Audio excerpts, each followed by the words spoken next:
This is Jonathan Cahn. Welcome to my YouTube channel. When you look at what's happening in the world, it's easy to wonder what's going on, and are things out of control? Is this what the Bible foretold? Is the end near? What do I need to know about the future? Where's it all going? How can I be prepared? What is God's prophetic word for the hour and for me? On this channel, you're going to find prophetic updates, the mysteries of God, daily words for life, biblical revelation, prophetic teachings, and much more. I pray it's going to be a great blessing to you in the days ahead. So be sure to hit the subscribe button and tap the bell icon so you're notified every time there's a new video that's posted. Leave a comment as to how God is blessing you. And don't forget to share these videos with friends who need to hear them. Thanks again, and God bless you. Shalom. Listen to me. Some of you young men watching this right now, you've been playing with time like it's unlimited. You've been treating your life like tomorrow is guaranteed. But let me tell you something raw. Let me tell you something urgent. Tomorrow is not promised. And what if I told you that there is a moment coming, a divine clock ticking down, and that on September 23 or 24, 2025, the whole world could shift? What if I told you that the rapture isn't just a prophecy, it's a wake-up call to why right here, right now? You've been chasing women, chasing likes, chasing validation from people who don't even care if you make it or not. You've been hustling for attention instead of purpose. And deep down, you know you're empty. You know you're tired. You know something inside of you is screaming, there's got to be more than this. That's not weakness. That's your soul begging you to wake up. Don't ignore it. Don't silence it. Because the truth is this: when the moment comes and the trumpet sounds, it won't be about how many followers you had, how many girls you got, or how much money you stacked. It will be about whether you were ready. You know, a lot of times when people hear about something like the rapture, they immediately think of it as this big, distant, abstract event. Something that's going to happen to the world. Something that's going to unfold on a global stage with lights and chaos and signs in the sky. But here's the truth: prophecy isn't meant to be entertainment. It's not meant to be a headline you scroll past or a dramatic movie scene you wait to see play out. It's meant to be personal. It's meant to reach into your life right now and hold up a mirror. Think about this: when you hear a warning about the end, what's the very first thing you feel? Fear, denial, maybe even indifference. That reaction says more about your readiness than the prophecy itself. Because if you're living in alignment, if you're living on purpose, then prophecy doesn't scare you. It clarifies you. But if you're drifting, if you're wasting your days, if you're pretending you've got all the time in the world, then prophecy feels like a threat. That's because deep down, you know you're not ready. And let me be brutally honest with you. Every single one of us has a date on the calendar we can't see. Yours might be September 23rd, 2025. It might be tonight. It might be years from now. The point isn't the date. The point is whether you're living like your time matters or like it's disposable. Because most of us, if we're being real, live like time is cheap. We spend hours scrolling, complaining, comparing ourselves to people who don't even think about us. And then we wonder why we feel lost, why we feel empty, why we feel like we're never enough.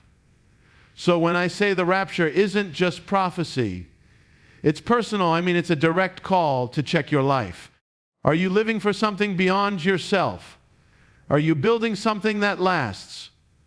Or are you caught up in the noise, in the hustle, in the surface level distractions that don't even matter when it's all said and done? Here's the reality: if you woke up this morning, you've already been given more time than somebody else got. That's grace. That's mercy. And what you do with it is the test. Not September 23, not the trumpet sound, not the chaos of the world. The test is right now in how you choose to live today. Here's the thing. Most people are sleepwalking through their own lives. They wake up every morning, and instead of actually living, they're just going through motions. Work, eat, scroll, sleep, repeat. And the scary part, they don't even realize they're asleep. They think that just because their eyes are open, they're awake. But you and I both know being alive isn't the same thing as being awake. And I need you to hear this. Every single man who has ever regretted his life, who has ever laid on his deathbed with tears in his eyes, has said some version of the same thing. I thought I had more time. That's the greatest lie we tell ourselves, that tomorrow is guaranteed. But look around. Nothing about tomorrow is promised. You know what most men do? They wait. They wait to chase the dream. They wait to ask the girl out. They wait to repair the relationship. They wait to take their health seriously. They wait to finally feel ready. But waiting is a trap because readiness never comes. You're either moving or you're stalling, and stalling is just a fancy word for slowly dying. Let me ask you a question. If the trumpet really did sound on September 23 or 24, 2025, what would it expose about your life? Would it show a man who's been building something that matters, who's been pouring his time into becoming stronger, wiser, more faithful? Or would it show someone stuck in autopilot, wasting the days, numbing the pain, letting fear make his decisions for him? And I get it. Change is hard. Waking up is hard. Because once you're awake, you can't pretend anymore. You can't hide behind excuses. You can't point fingers. Once you're awake, it's on you. But here's the good news. Once you wake up, you also get your power back. You stop being a victim of time, of circumstances, of other people's opinions. You start owning your life. So I'm challenging you, stop waiting for some external sign to shake you awake. Stop waiting for a date on the calendar. Stop waiting for the sky to split open. Wake yourself up right now. Because the danger isn't that the rapture will come too soon.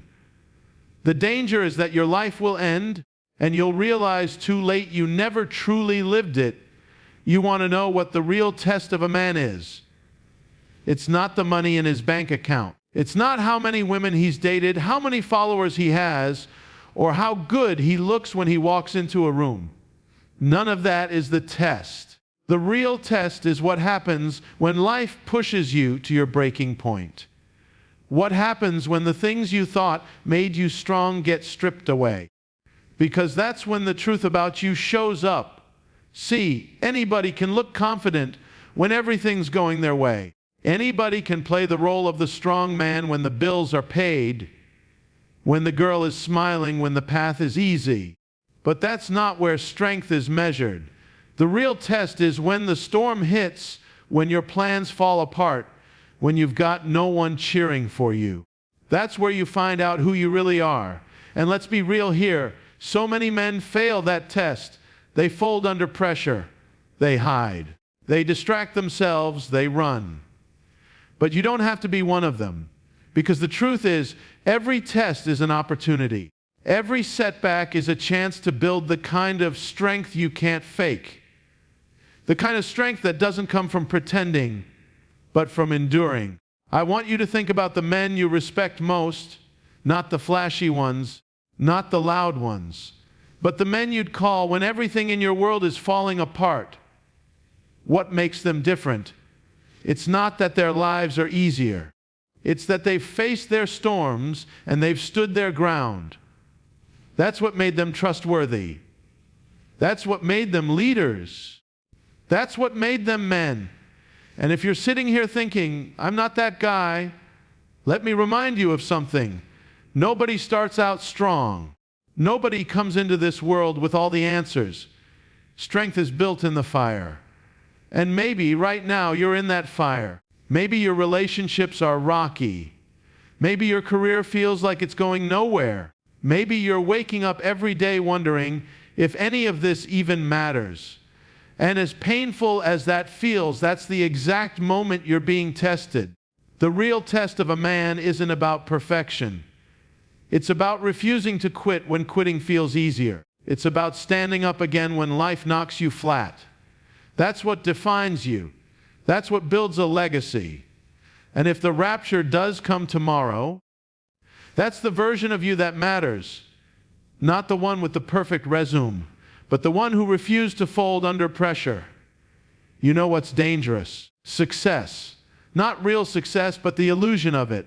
The kind of success that looks good on the outside, but feels empty on the inside. And that's what so many men are chasing right now.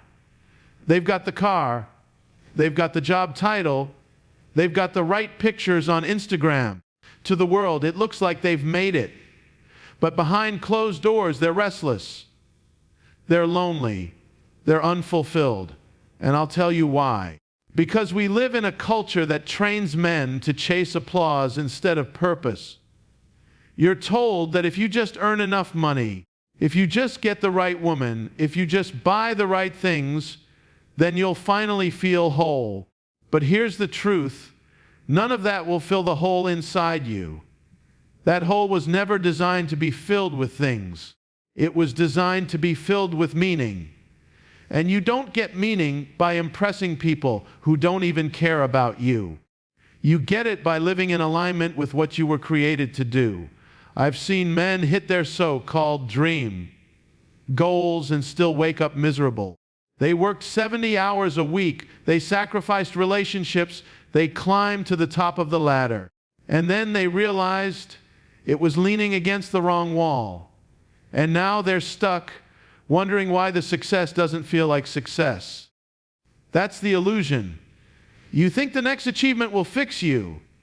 You think the next paycheck will satisfy you. You think the next woman will complete you. But all of that is just a distraction from the real issue. You're trying to fill a spiritual void with material answers. And it will never work. So I want you to stop and ask yourself, what are you chasing right now? Is it applause? Is it validation?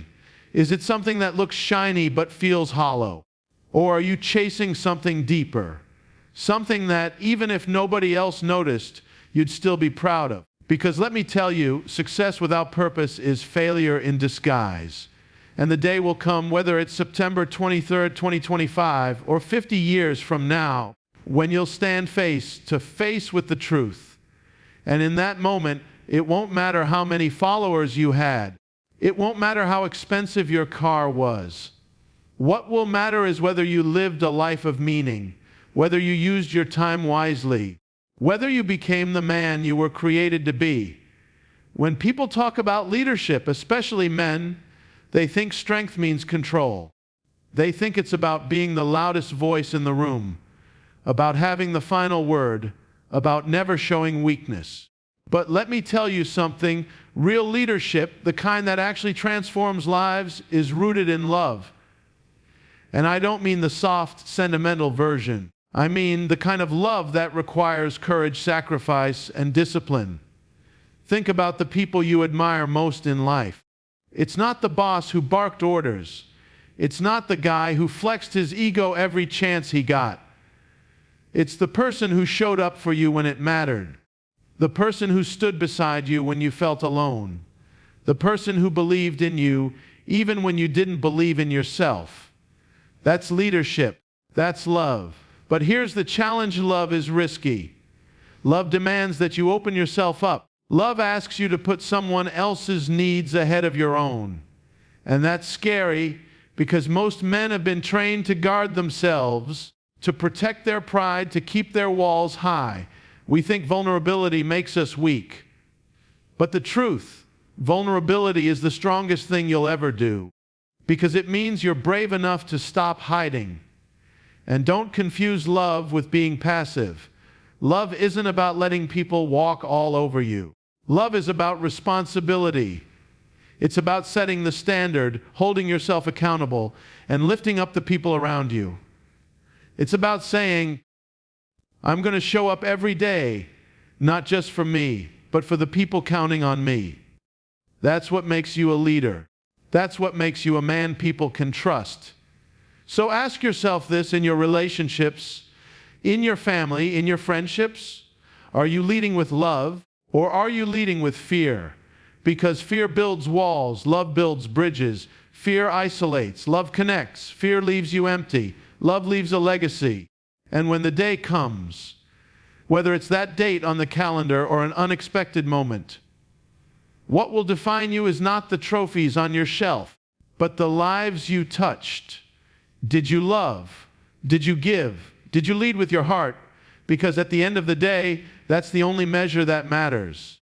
And if you want to know what it looks like to be truly prepared for the rapture or for tomorrow, it's this: live in such a way that the people around you are stronger, freer, and more loved because you were here. Most of us spend our entire lives preparing for the wrong things. We prepare for deadlines. We prepare for exams. We prepare for business meetings. We prepare for vacations. We plan our days down to the minute: meals, workouts, emails, appointments. But here's the question: how often do we prepare our souls? And I don't mean religion as a checklist. I don't mean showing up once a week, saying the right words, and checking the box. I mean doing the deep work of asking, who am I becoming? What kind of man am I when nobody's watching? What happens in the quiet moments when the distractions are gone and it's just me, my thoughts, and God? Because the truth is, you can have the most organized life on paper and still be completely lost inside. You can have your schedule color-coded, your career mapped out, and your bank account stacked, and still feel like you're drifting with no anchor. That's because the calendar won't save you. Your soul is what matters, and it's the one thing most men ignore until it's too late. Think about it. If the rapture really did come tomorrow, you wouldn't have time to fix your habits. You wouldn't have time to mend broken relationships. You wouldn't have time to suddenly find purpose. The preparation doesn't happen in the moment. It happens now in the small choices, in the quiet disciplines, in the way you live your life when you think no one's paying attention. And listen, I know how easy it is to get caught up, to think, I'll deal with that later. I'll get serious about faith, about purpose, about love once I've got everything else figured out. But later is a lie. Later is how you end up at the end of your life realizing you never truly lived. So what does preparing your soul look like? It looks like honesty. Being real with yourself about the places you're weak, the places you're hiding. It looks like connection. Choosing to reach out, to reconcile, to forgive.